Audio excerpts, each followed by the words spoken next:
রাধে রাধে বন্ধুরা, সবাইকে আরও একটি নতুন ভিডিওতে স্বাগত জানাই। তো আজকে চলে গেছিলাম কেশিয়ারি বারোয়ারি মেলা উৎসবে। তো দেখতে পাচ্ছ এটা হচ্ছে কেশিয়ারি সেই বারোয়ারি উৎসব মেলার মন্দির।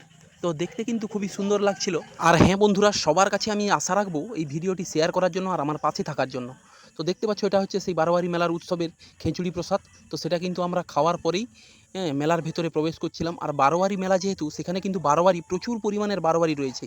বিভিন্ন রকমের ঠাকুর দেবতা, আমাদের মহাদেব, পার্বতী আর গণেশ। আর এই সব বারোয়ারিগুলি দেখার পরে আমরা কিন্তু মেলার ভিতরে প্রবেশ করব। তো দেখো কি অসম্ভব সুন্দর ওই মূর্তিগুলি। তো দেখতে কিন্তু খুবই ভালো লাগছিল। আর বিভিন্ন রকমের দেবদেবী আর বিভিন্ন রকমের ঠাকুর দেবতার কিন্তু এখানে তুলে ধরা হয়েছে এই বারোয়ারি মেলাতে। তো দেখো খুব সুন্দর লাগছে এই বারোয়ারি উৎসব আর কেশিয়ারিতে। তো দেখো লাস্টের কিন্তু বারোয়ারিটা সব থেকে সেরা ছিল।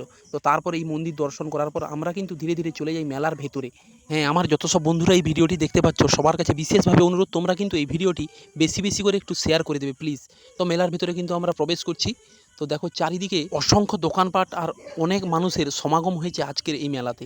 তো দেখো প্রচুর পরিমাণ মানুষ কিন্তু এসেছে এই মেলাতে। মেলা মানে যে শুধু একখানি উৎসব সেটা কিন্তু নয়, অনেকজন মানুষের মিলন ক্ষেত্র হলো একটি মেলা। মেলা মানেই কিন্তু নাগরদোলা আর অসম্ভব সুন্দর সুন্দর দোকানপাট। তো প্রচুর মানুষ কিন্তু আজকের মেলাতে এসেছে। তো আমরাও চলে গেছি কিন্তু মেলাতে। তো ঘুরতে ঘুরতে আমরা কিন্তু অনেকটাই ক্লান্ত। আর সঙ্গে গিয়েছিল আমার সঞ্জয় ভাইয়ের ছেলে। তো সে কিন্তু বায়না ধরার জন্য তাকে ঢুকিয়ে দেওয়া হলো চিলড্রেন পার্কে। সবাইকে ভালোবাসার প্রণাম জানিয়ে শেষ করতে চলেছি আজকের ব্লগটা।